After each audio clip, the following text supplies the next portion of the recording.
Sumali siya sa Binibining Pilipinas bilang kinatawan ng masbate, kung saan kinoronahan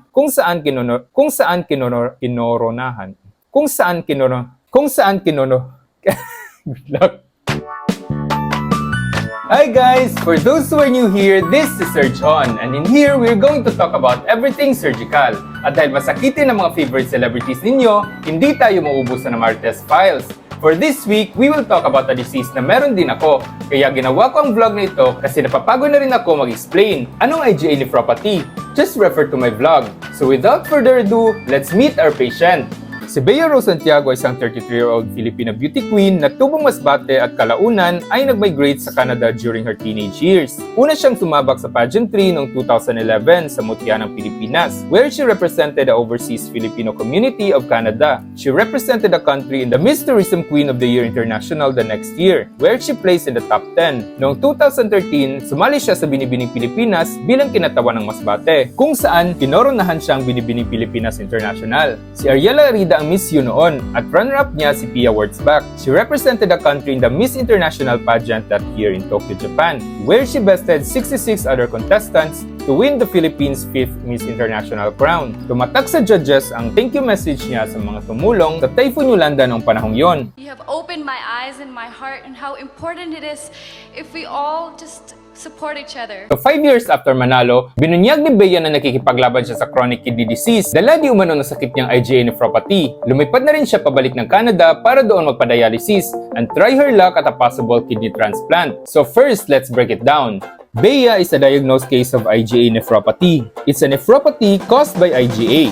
Nephro comes from the Greek word nephros, meaning kidney, at patheia, meaning suffering or disease. So simply put, kidney disease. IgA refers to immunoglobulin A. Ang globulin ay isang protein molecule, and immunoglobulins are synonymous to your antibodies. Sila ang nag-activate ng immune response ng katawan during allergic response at pag may mikrobyo. Dumidikit sila sa mikrobyo or allergen para madaling makita ng macrophages, na siya namang kakain ng mikrobyo para mamatay ito. May 5 uri ng immunoglobulins, IgM, A, G, D, at E. Iba-ibang hugis at function nila at makikita sa iba't ibang parte ng katawan. Ang IgA ay makikita sa laway, sa dugo, pati na sa gatas, and constitutes 15% of all antibodies. Sa IgA nephropathy, nade-deposit ang IgA antibodies sa loob ng kidneys, particularly sa mesangial cells or sa foundation mismo ng glomerulus, na siyang sumasala ng dugo na magiging ihi. Dahil dito, namamaga ang kidneys at over time nasisira at di na makapag-filter. Nagiging dahilan ito ng kidney failure. If you want to know more about the anatomy of the kidney at kung paano ito sumasala, panoorin ang aming vlog about Mike Enriquez tungkol sa chronic kidney disease. Tinatawag ding Buerger's disease ang IgA nephropathy. Iba ito sa Buerger's disease, sakit ni umano ni President Duterte na dahil naman sa paninigarilyo. At age 17, she was diagnosed with an autoimmune disease. So, was it the same as the one that Chris Aquino has? Actually, much worse po yun sa kanya. Mine is really, it's called IgA nephropathy and it targets lang the kidney. Oh, okay. So, para siyang hindi nag-filter yung kidney. So, yung nangyari sa akin, suka lang ako ng suka, migraines, tapos may mga red dots. Yun lang po, very simple. And then, pagdating doon sa nagpa-biopsy na after 2 weeks, and yun na. My kidney was functioning 15% na lang, both. 15? 15. Pero nagwiwiwi ka pa A din? little bit. Yun lang po, maliliit lang. And then, akala ko I was just, parang kinakabahan, kaya maraming beses, isa ilang araw, pero maliliit, naihi. Yun na pala yun. That was one of the symptoms of kidney failure.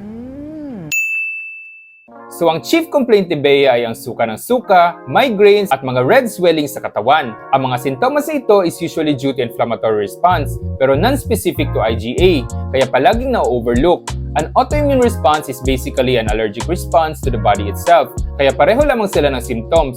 Meron ka ring wheals na lumalaki dahil nagme-merge sa iba pang wheals. Lumiit na din ang ihi niya at ang glomerular filtration rate niya, meaning nagki-kidney failure na rin siya, kaya pinabiopsy na siya kaya na-diagnose. So, at 17, that must have been devastating. Nung sinabi sa'yo na meron kang ganung sakit, anong epekto sa'yo? Hindi ko po masyado I guess that was severe, na it could lead to end kidney failure. Kasi bata pa ako. But ano po, weekly po yung pag-check sa dugo ko. Tapos biglang sabi ng doktor, okay ka na, you just have to live a healthy life, mindful, and kailangan matulog, kumain ng maayos, malinis na tubig. So, ang usual history ng mga pasyente may IgA nephropathy ay sore throat na may sumasamang hematuria or pag-ihi ng dugo. Although walang may alam kung bakit dumadami yung IgA at kung bakit nagde-deposit sa kidneys, kapag may sore throat ang pasyente, mas lalo pa itong dumadami at nagde-deposit sa kidneys dahil nga may ongoing infection. So, 90% ng cases ganito ang history. So, namabaga ang glomerulus mo at nagli-leak ang red blood cells sa ihi. Nagiging pula ang ihi. Sometimes, nami-misdiagnose ito as simple UTI na pabalik-balik during childhood. Kapag nagiging okay ang sore throat, nawawala na naman. So magtatanong ang taong nanonood sa atin ngayon, ano ba yun? Namamana ba yan? Nakakahawa ba yan? Pinapakanak ka na bang ganon? Sometimes po hereditary, sometimes sa tubig. And then sometimes lifestyle. And I was just unlucky na since I was younger, palagi ako nagkaka-UTI. So, mahina na po talaga my kidney. Since maliit pa lang ako. Okay. So talaga, kasama na siguro yung autoimmune problem mo. So, IgA is hereditary in 10%, so nasa lahi. Kung may kamag-anak kang may IgA nephropathy or bata pa lang tinamaan ng kidney disease, most likely IgA ito. Since IgA is the most common cause ng pamamaga ng kidneys sa buong mundo. Usually Asians, most likely lalaki ang tinatamaan. I didn't expect na 10 years after mag-fail yung kidney ko. Wow. Yes. Okay, so this was the beginning na pala. Yes. So, na-mention ni Bea ang lifestyle. So, may interview si Bea na minention niya na isa sa reason kung bakit nag-progress ang IgA nephropathy niya is dahil sa diet supplements na tinitake niya during her pageant days. Well, diet and herbal supplements, whey protein, alcohol, mga karne, steroids, junk food, mabigat po ang mga iyan sa kidneys, lalo na kung may sakit na. So, over the years, masisira ang kidneys na may IgA nephropathy. Hindi po ito dahil sa allergies sa tubig or sa pagkain. Paano mo nalaman na may sakit ka? Suka na ako ng suka. Again? Hindi na ako makakain. Pinastay ako ng 2 weeks under observation until nagpa-biopsy. Then, they saw, shrink na po yung kidneys ko. Pero nag-second opinion pa po kami sa Japan. I wanted to see if, for my own self-assurance, sila mismo nagsabi, you need to fly ASAP before ka pa matumba. So, lab test done which could indicate na may IgA nephropathy ang isang tao starts with simple urinalysis. At during a random urinalysis, may makikita ka talaga microhematuria or traces of RBC sa ihi na mas marami kaysa normal. So, hindi po ito nagsi-zero kahit kailan. Pag nagkatangkas or nagka-sore throat, pag pina-urinalysis mo yan, punong-puno yan. ENTC or too numerous to count, to the point na ihi na nadugo yan. Pulang-pula or itim ang ihi. Tataas din ang creatinine yan, meaning hindi nasasala dahil nga magang-maga. So good thing din na nasa Canada si Bea kasi nakapag-biopsy siya. Most sa cases sa Pilipinas hindi na pinapabiopsy, including me. So after kumuha ng sample ng kidney, ilalagay ito sa microscope. Makikita mo na ang glomerulus mo may sira at naninigas. Pwede itong lagyan ng immunofluorescent dye at makikita na iilaw ang IgA deposits. Confirmatory test yan for IgA neph. What was the cure? Ano lang po, stress-free, matulog ng maayos, wag mag-overeat, no sugar, no salty food, as in clean lifestyle, everything. That's difficult. Yes, it was difficult. Pero mabilis pang pumayat. Oo. Yes, at saka clear mind. And so, na-push Alam yung mo, gusto ko. disiplinado ka rin, Medyo. Para talagang sundan mo lahat yon and you got well. Yes. So walang gamot sa IgA nephropathy. If you're diagnosed early, the only way to live long is through a healthy lifestyle. So mga tamang pagkain. Huwag kumain ng mga pagkaing bawal. In patients na mabilis ang pag-progress ng failure, gaya ng kaso ni Bea, importante na maaga at constant ang dialysis sessions. The sooner, the better. Kasi ako parang, I was just living. I was just trying to survive. It was part of binigay sa akin. Okay, let's deal with it. I also had air embolism where the air went into my heart and marami talagang While you were in the chances. hospital? While I was sleeping. Oh, wow. Because I'm doing my own hemodialysis. Oh. So, pumasok po yung hangin sa heart ko at mabilis po talaga. Siguro hindi ko pa talaga time. Binigyan na naman ako ng chance. So subclavian vein access ang ginawa kay Bea. pwede ring sa leeg o tinatawag nating internal jugular vein or IJ. So pwedeng mapasukan ng hangin ang subclavian in rare cases, gaya ng nangyari kay Bea. Ang nakikita nyo usually sa kamay ng mga nagdadialysis ay AVF or arteriovenous fistula. Mas less prone ito sa infection at mas durable, pero lumalaki over time. Since Bea is aiming for a kidney transplant, okay lang na subclavian siya kasi may chance na ma-deform ang kamay niya if ever mag-AVF siya. That's understandable because after all, she is a beauty queen, and doctors should take into account what the patient values. Successful ang kidney transplant operation ni 2013 Miss International Bea Santiago sa Canada. Finally, after 3 long years na nagdadialysis, feeling brand new and renewed daw ngayon ang former beauty queen. So after 3 years of dialysis, na kidney transplant na si Bea. O di ba? Hindi lang pera ang rason kung bakit matagal ang transplant. Matagal din makahanap ng match, and dapat healthy din ang donor. Hindi tayo nag-oopera kung alam natin hindi kayang mabuhay ng donor na isa lang ang kidney. Kaya yung nagsasabing kinikidnap at pinapatay yung mga bata para maging kidney donor, fake news yon. Hindi po sa slaughterhouse ginagawa ang transplant. So tinakal natin sa vlog ni Sir Mike kung paano ginagawa ang kidney transplant. For a recap, ganito. Hihiwa kami sa bandang groin sa kanan. Hihiwa tayo hanggang marating natin ang likuran ng tiyan. Ilalagay ang donor kidney sa loob at i-connect ang arterial at venous supply. Ang ureter naman ay i-connect sa pantog para doon na dumaloy ang ihi palabas ng katawan. Isasarado ito at monitoring na lang kung tatanggapin or i-reject ng katawan. I love you, Ate Bea. Ngayon na kami ni Mama Didisiin mo at ni Moses. Ayaw masyado stressed up. Oy naman si Paul. He's your hero, right? Little angel. Forever na ako sa kanya. Sabi ko, whatever you will do, I will always be there because we are together. I'm basically living on his reserve.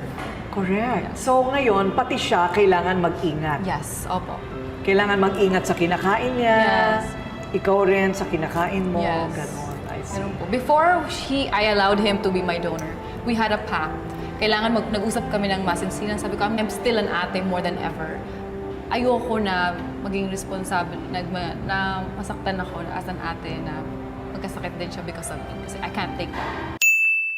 So first and foremost sa surgery, do no harm. Kung mapanganib sa donor, walang operang magaganap. Dahil kung ipipilit mo, that would be unethical. Di namin ini-eksperimentohan ng tao. So when I woke up, right after na tulog-tulugan pa ako, sabi ko, wow. Sabi ko, wow, I'm healthy. Ito pala. Talaga, magaan. Light, nakaka-breathe ka.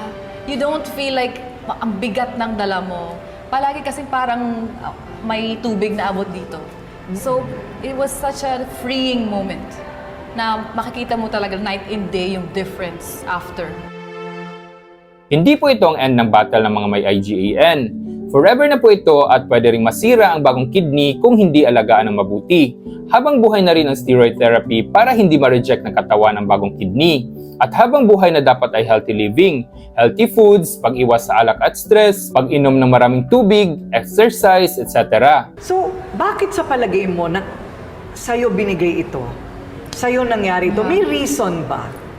Everyday po, kini-question ko yung, pero it's not something na you get right away. Siguro po, 5 years from now, 20 years from now, I will.